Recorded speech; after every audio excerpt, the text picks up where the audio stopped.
Assalamualaikum warahmatullahi wabarakatuh. Perkenalkan, nama saya Tasya Nabila, NIM 2620101, kelas PBK 3E. Tujuan saya membuat video ini untuk memenuhi UTS pada mata kuliah bimbingan ibadah. Saya akan menjelaskan tentang apa itu pengertian dari tayamum, syarat tayamum, serta rukun tayamum, dan hal-hal yang membatalkan tayamum. Baiklah, saya akan menjelaskan pengertian dari tayamum.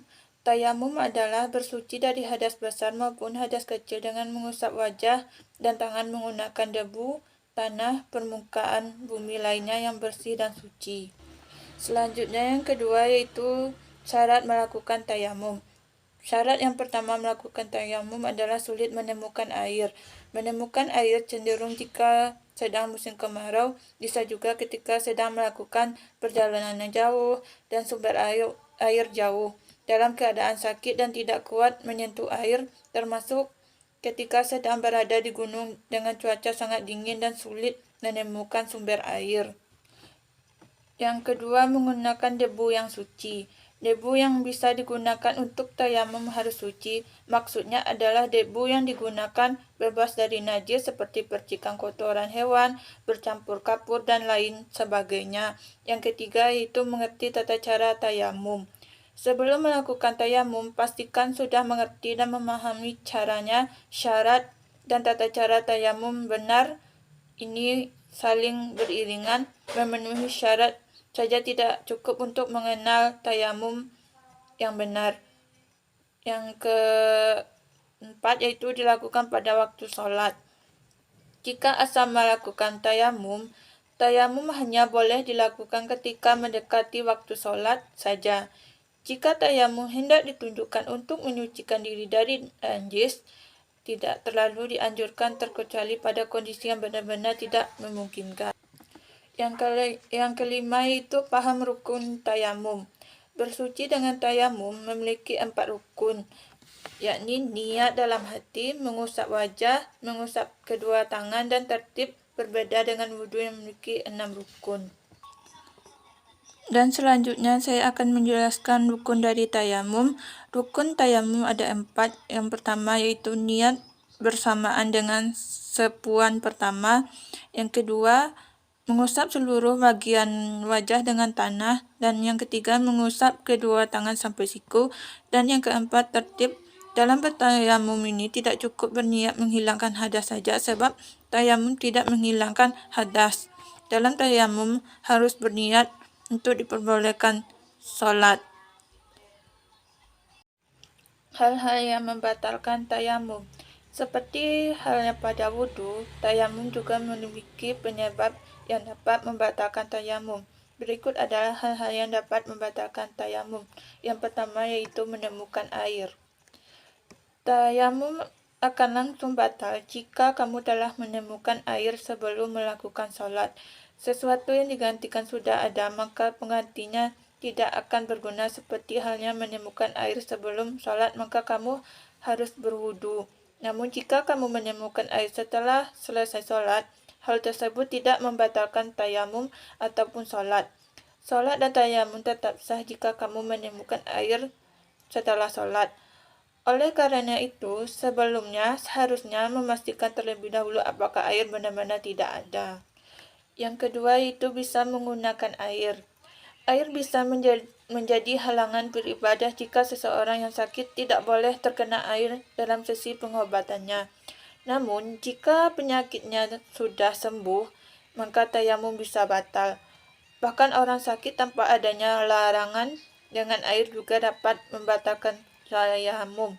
Yang ketiga itu murtad. Tayamum akan batal jika keluar dari Islam atau agamamu bukan Islam. Tayamum hanya diperbolehkan bagi umat Islam. Selain itu pastinya memiliki aturannya sendiri dalam beribadah. Yang keempat yaitu hilang akal berpikir. Seseorang yang kehilangan akal sehatnya, maka otomatis tayamumnya akan batal. Orang-orang yang kehilangan akal sehat ini seperti gila, pemabuk, dan tak sadarkan diri karena pingsan dan sebagainya. Yang kelima, tidur. Tidur adalah suatu aktivitas di mana beberapa fungsi anggota tubuh berhenti beroperasi seperti telinga dan mata. Bagi orang yang sudah melakukan tayamum, lalu tidur sehingga telinga dan mata secara bersamaan tidak berfungsi, maka tayamum dinyatakan batal, namun tidak bagi orang yang memiliki kecacatan fisik yang mana salah satunya memang tidak berfungsi. Dan yang keenam yaitu buang air kecil. Dengan membuang air kecil, maka otomatis tayamum akan batal. Hal ini dikarenakan hadas yang muncul karena air kecil. Jika ingin salat, maka bersihkan terlebih dahulu hadas di bagian tubuh agar dapat salat dengan sah. Dan yang ketujuh, buang air besar. Sudah jelas jika mengeluarkan air besar yang menyebabkan timbulnya hadas, maka tayamum dinyatakan batal. Hal ini sama seperti saat membuang air kecil ketika sudah tayamum. Dan yang kedelapan yaitu kentut. Kentut adalah sebuah gas yang keluar melalui anus. Hal ini sama seperti buang air kecil dan buang air besar ketika kamu sedang tayamum lalu kentut, maka tayamum dinyatakan batal. Begitu juga saat melakukan sholat harus batal juga. Sekian penjelasan saya tentang pengertian tayamum, rukun tayamum, syarat-syarat tayamum, serta hal-hal yang membatalkan tayamum. Berikut adalah tata cara tayamum. Yang pertama, letakkan kedua telapak tangan pada debu dengan posisi jari dirapatkan. Usapkan telapak tangan kepada seluruh wajah sambil membaca nawaitu tayamuma listibahatis sholati fardu lillahi ta'ala. Setelah itu letakkan telapak tangan pada debu, sebaiknya di tempat yang berbeda dari letak yang pertama kali. Kali ini jari-jari direnggangkan. Jika ada memakai cincin, lebih baik dilepas dulu. Usapkan telapak punggung kanan dalam kiri dan lanjutkan telapak kanan pada punggung telapak kiri. Usapkan telapak tangan area jari-jari, usap kedua ibu jari, berdoa setelah yang mana doanya asyhadu alla ilaha illallah wahdahu la syarikalahu wa asyhadu anna muhammadan abduhu wa rasuluh Allahumma ja'alni minal tawabin wa ja'alni minal mutahhirin.